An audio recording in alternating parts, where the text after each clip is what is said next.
Alright, with the recent popularity of Blade and your recent disappointment with Steel, I really thought Shaquille O'Neal was going to be the next Mark Wahlberg. it just makes sense to discuss who will get what going forward. Yeah, that dark stuff with Blade worked pretty well. We're gonna try some of that. Nope. Our next 7 movies are gonna be cashing in on the dark stuff. Destined to all be hits. But all we got is lighthearted crap coming up.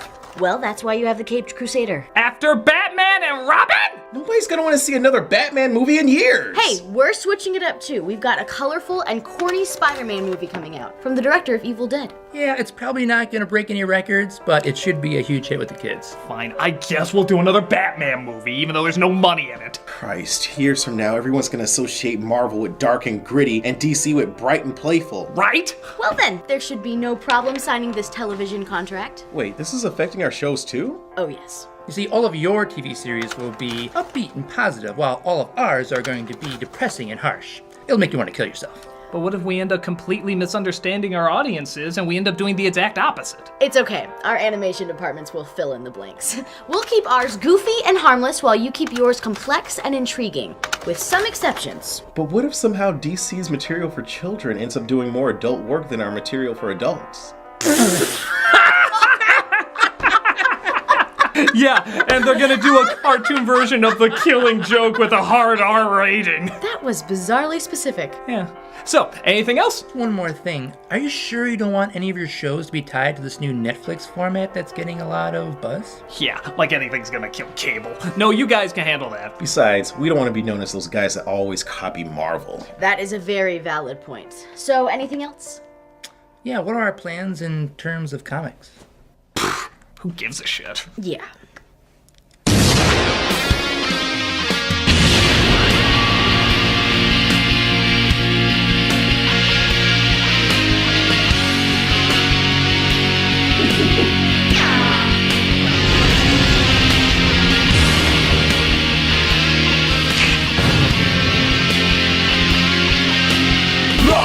Done.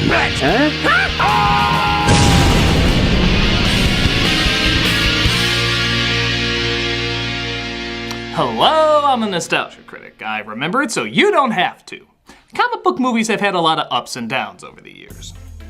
Sometimes they were on top of the world, and sometimes they were Daredevil. But when comic book films were seen at their most unpopular, one little kick-ass movie came along and said, hey, not only am I gonna be awesome, but people are gonna completely overlook me when they say Deadpool was the first R-rated comic book flick. How do you sleep at night, internet? How do you sleep at night? I'm of course talking about the late 90s hit, Blade.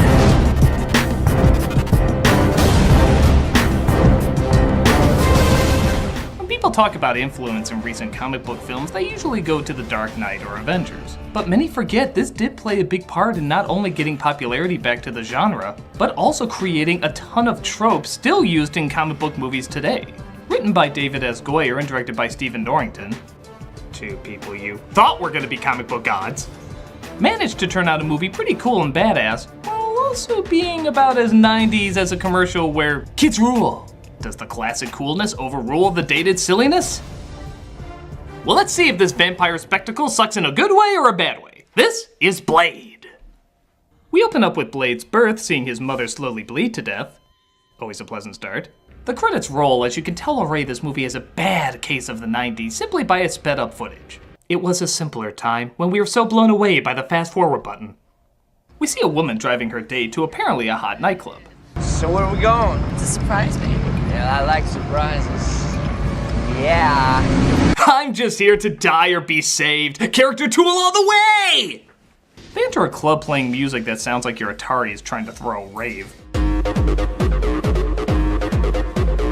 When we come across an effect even better than speeding up the footage. Speeding up the footage with a white flash. Whoa! Our 90s minds can't handle this! You're blowing us away with what we hit our computers for doing today! But our midnight snack is about to get a surprise when he finds he stumbled into a literal bloodbath.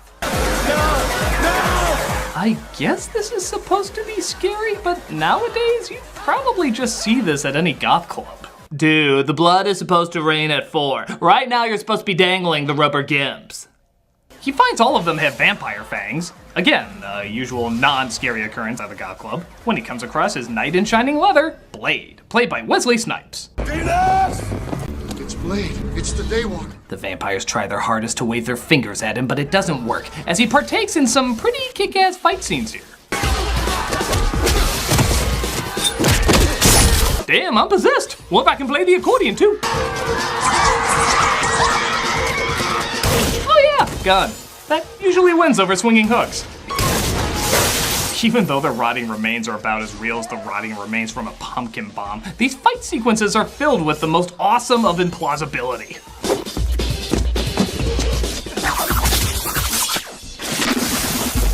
That's very unlikely. There, I give you footage for like 50 trailers.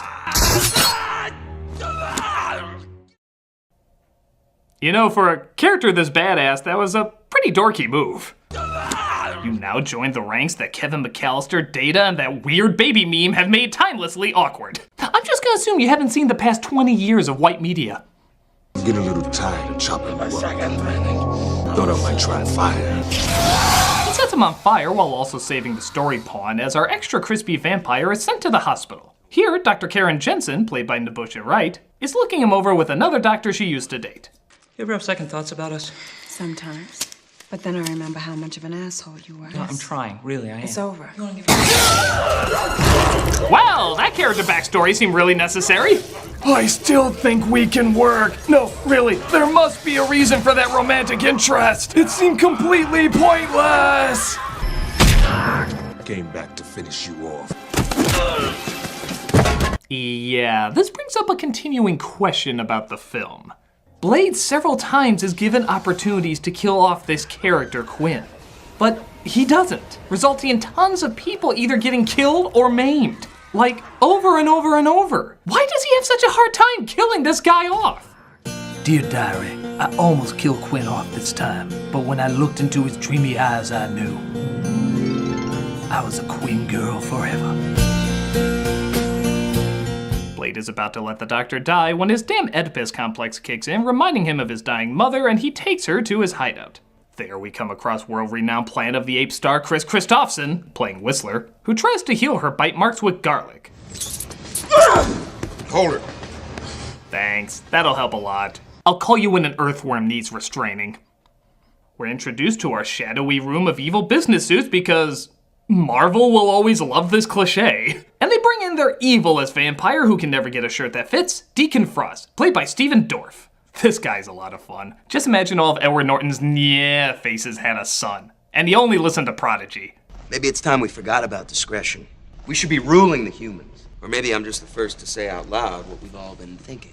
I propose a movement where we dress like we don't care how we look when really it's the most important thing to us. I call it the hipster effect. Do we have any other business to discuss? Sano, you may wake up one day and find yourself extinct.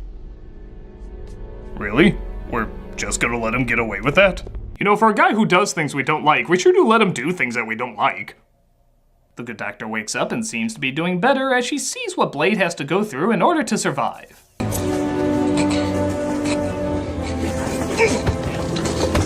Oh, he just read the script to Blade Trinity. I'd be holding his hand too. Whistler tells Karen exactly what they're fighting against. You gotta understand, they're everywhere. Vampires. The Hominis Nocturna. That means vampires. But seems Frost is doing research into the vampire archives, pissing off the council even more. We're in a library. You don't need to shout. What are you after, Frost? Tell me or next time I'll actually hit you. What are you gonna do? I don't need this. I'm only here because Chris Pine hasn't been invented yet. You bore me. Well, you wouldn't be the first. So after trying to figure out if a friggin' newspaper building blew up in town, seriously, Karen is told not to trust anybody when she's suddenly approached by a cop in her apartment. Police officer, I didn't mean to scare you. The front door was open. What are you doing in here? I'm just here on a routine check. I heard you were black, so you're under arrest for something. You're dead too, bitch. What is this, garlic? Who said I was a vampire?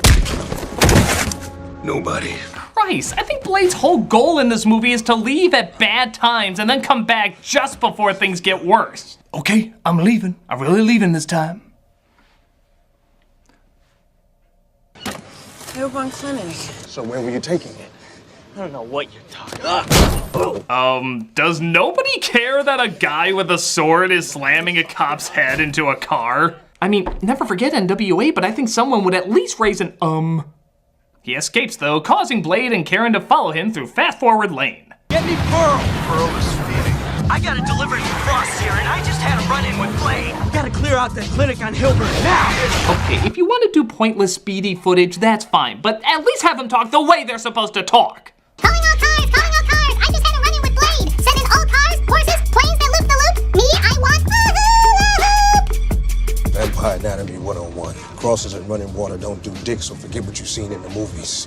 You use a steak, silver, or sunlight. Yeah, forget all that stuff you've seen in the movies. Concentrate on this stuff, like in the movies. So while the vampires sit around partying, watching Mortal Kombat. Yeah, you vampires are gonna find a lot of blood in that movie. The cop tells Frost of his run-in with Blade. Don't worry about it, though. It's no problem. We can still get the girl. Am I fired or is this a promotion? As a guy who wants to be a vampire, I genuinely don't know.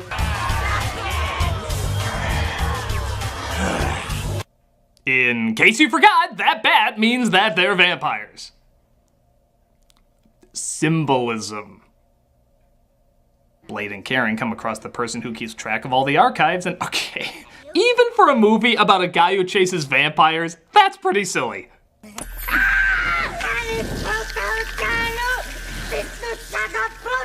Bring me Solo und Wookie. Good thing he's not a woman, or else that would suddenly be indecent. They get captured by Quinn and his gang, but it looks like Blade has backup. Catch you fuckers at a bad time? As long as you don't have a copy of A Star Is Born, then no. They escape into a subway that just happens to be connected to the vampire archives. Odd design work.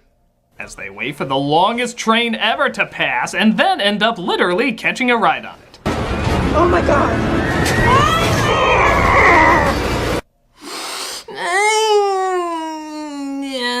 Yeah, okay. So Whistler reveals why Blade seems to have all the vampire strengths and few of their weaknesses. Blade's mother was attacked by a vampire while she was pregnant. She died, but he lived. He can withstand garlic, silver, even sunlight. He also obtained an aversion to taxes as well. I like to point out I waited this long to make a tax joke. I think I did pretty well! Karen consoles Blade during his all-important wall watching, while Frost and his goons apparently kidnap the leader of the vampires to kill him. They should probably all fry up, but it's okay because the other vampires have sunblock and helmets. Was Marceline's sun hat not available? Karen uses her Dr. Know-how to figure out how to make vampires' heads explode. Science! When Whistler makes a discovery about her. You don't look so good. I mean, the studio won't let you look bad, so this is what we count as not good. I guess we didn't catch it in time. So it looks like she's still gonna turn into a vampire in a day or two, but that doesn't get in the way of a meeting between Blade and the now helmetless Frost. So wait a minute, if you have enough sunblock, the day doesn't bother you? Because if so, being a vampire is literally a day at the beach. Easy.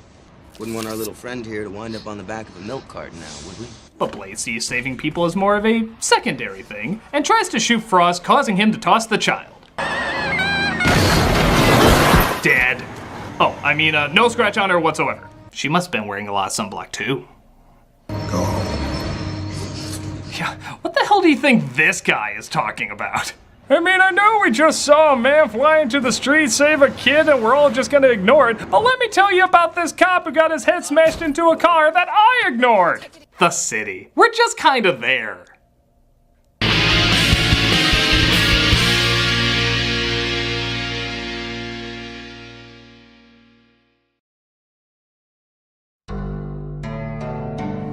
It's hard being an artist when you have headaches always popping up.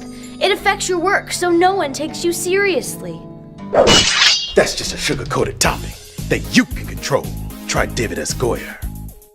David S. Goyer seems effective at first, like the miracle you've always been looking for. But then on closer inspection, you realize it might not be as effective as you thought. Your denial will tell you it's doing a good job, but after a while, you can't ignore the pain it's causing. It's not as bad as it was before, but it's still really bad.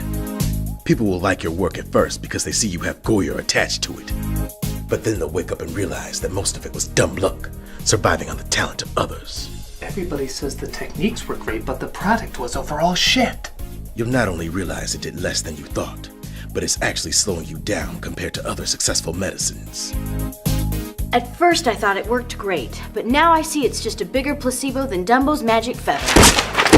Experts agree. It's not the worst thing out there. It did some good things, I think, though maybe that was other people. And, come on, just come on. David S. Goyer. Sooner or later, you'll feel the pain. And don't forget to try Nighttime David S. Goyer. Oh yes, it will ruin the Sandman.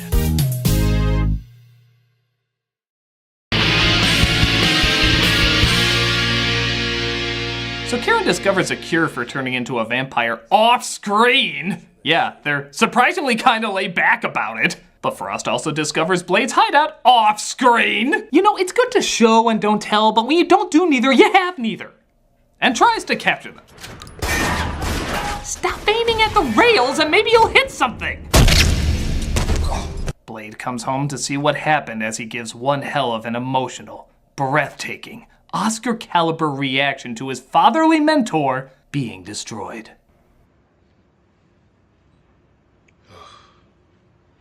If only more blood-curdling moments in cinema had reactions like that. I am your father. Oh. Woof.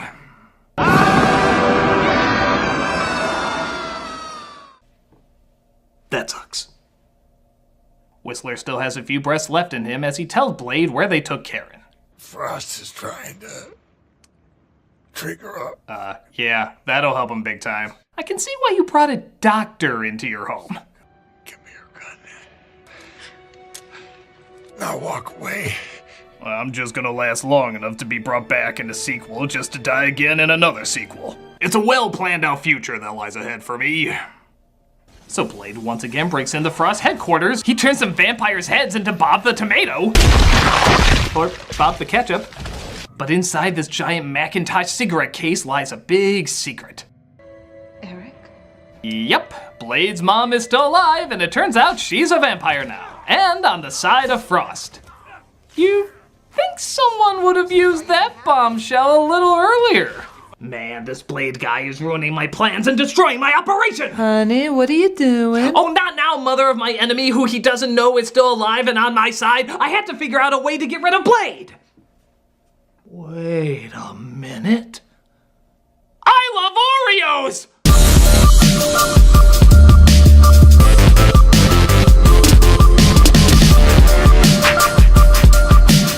But there's an even bigger twist to all this. You spent your whole life looking for the vampire who bit your mother. Well, here I am. Well, it's a small, convoluted world after all. Weird! After capturing him, Karen reveals a secret about the cure she's created. If it works, you'll lose your strength and your ability to regenerate. You'll be completely human. Huh. So the cure is totally friggin' useless. Don't get me wrong, I know she uses it on herself, but from a story perspective, what happens? She gets bitten, they say they didn't get to it in time, so she makes a cure. If you just cut out them not getting to it in time, which adds nothing to the plot at all, the cure is entirely not needed. But it's okay, because if you love pointless, drawn-out moments, you're gonna love what's coming up next! See, here's the setup. Frost needs to lay out 12 of the Vampire Council in this ancient temple with Blade's blood combining with them this one night because through comic book mumbo-jumbo, it'll make him a vampire god. Silly, but whatever. Sounds kind of fun. There's possibilities with it. The downside is where it took me only a few seconds to say all that, it takes the movie 10 minutes to do it. Yeah, they just kind of sit around, talk, laugh, talk and laugh. Laugh and talk. All we want to see is the action, but it takes for friggin' ever with detours. But I know what you're thinking. Through all of this, whatever happened to Karen's doctor friend? The one who got bitten? What? You weren't wondering that? Well, we're gonna spend a lot of time on it anyway. Because hey, there's nothing better we could be doing, and we know it's eating you up inside with curiosity. He's a zombie now. Yeah, you do the math on that one. It's some sort of bullshit side effect that sometimes happens after being bitten. Sure, and vampires sparkle too. But who cares about that? Because who cares about all of this? It's literally just 10 minutes of slow, boring filler, and it feels like an eternity. You're afraid we're gonna steal your soul? Your pure blood spirit? You should be. Read the prophecy. It's time you fucks contributed something to the cause. Even if Frost is right, you really think he cares about you? You're gonna die. Well, I guess he wasn't needed for the ceremony. What, they just bring him along because he looks like William Fichtner? Because to be fair, every movie needs more William Fichtner. After the ceremonial ripping open of the shirt. Very necessary. Karen escapes and tells Blade to suck her blood to get his strength back, all while the temple is turned into a human plasma ball.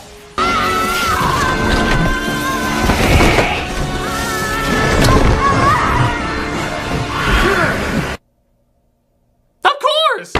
All vampire skeletons have tiny skeletons inside of them just trying to get out. With wings!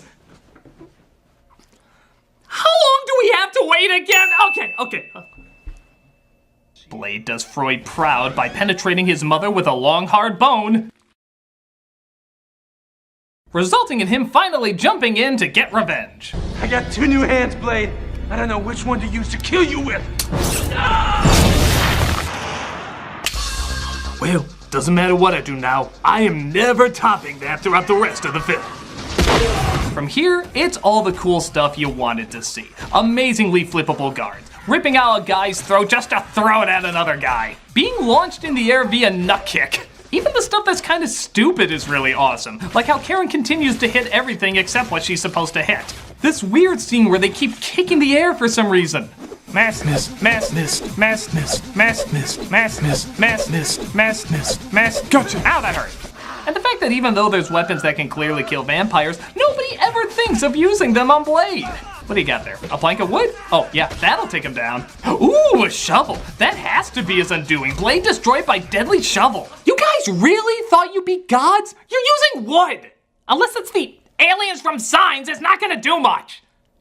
But who cares? Because it's still kick-ass, gory amazingness, all building up to the final boss. Hey, Blade! Let's do this.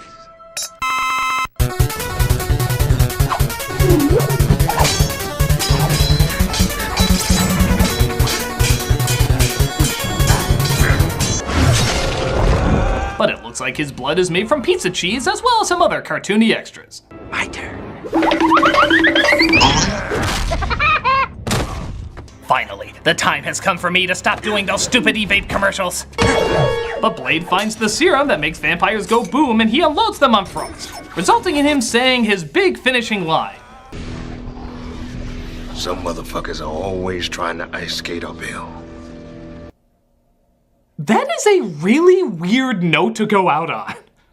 To this day, I can't figure out if that was really clever or one of the dumbest lines ever said by a comic book character. What do you think the other variations were? Some mother truckers are always trying to put diesel in their SUVs. Some peanut M&Ms are always trying to melt in your hand but not in your mouth. Some sushi patrons are always trying to mix their soy sauce with wasabi. Some fast food lovers are always ordering Little Caesars without the crazy bread. Some vacationers are always trying to go to Disney World at peak times, when it's obvious that mid-November through mid-December is the best time to go. I mean, seriously, just bring a sweater and you'll be fine. And don't forget to take advantage of those hotel villages with free shuttle bus service. Full price for their monorail access resorts? I don't think so, mouse.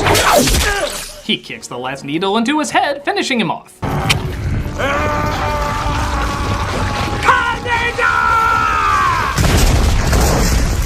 Huh, so I guess he can't put himself together after that. Being a god just means being slightly less destructible than you already were. Good to know that the ancient gods of old can't compete with head-blowy-up science. So, we all know the drill. Blade and Karen kiss in a romantic embrace, even though they have very little in common. I need to get back to the lab. It's not over. There's still a war going on, and I have a job to do. I don't think you know how this works. He's a dude, you're a chick. You have to end up together, even if you have no chemistry at all. It's like a law. You want to help make me a better serum? Wow, really? They don't get together? There is such a thing as a man and a woman working together in an action film and they don't have to hook up? Quickly, Tumblr, rewrite this ending so that not only do they get together, but they have 20 children, all with different sexual identities. If 20 sexual identities don't exist, make them up! You're good at that! We travel to Moscow for really no reason except to get this cool shot, and we end with him hunting vampire ass once more. And that was Blade, an overlooked comic book staple and, to be honest, still pretty damn cool. Okay, the writing's not always good and there's a lot of 90s cheese, but there's just a style and a creativity to it that still makes it really enjoyable. It's not too mopey that it can't be fun, but it's not too silly that it can't be serious. It's visually awesome, its characters are entertaining, and the action is still impressive and gets you sucked in. It got people saying comic book movies could be cool at a time when they were being seen as box office Pearl Harbors. This is one of the films that helped get movies like Dark Knight and Iron Man into the spotlight again. So if you want something that rarely makes sense, but still a pretty rockin' good time, this is definitely one to take a look at. I'm the Nostalgia Critic, and some fruit by the foots are always a few inches short.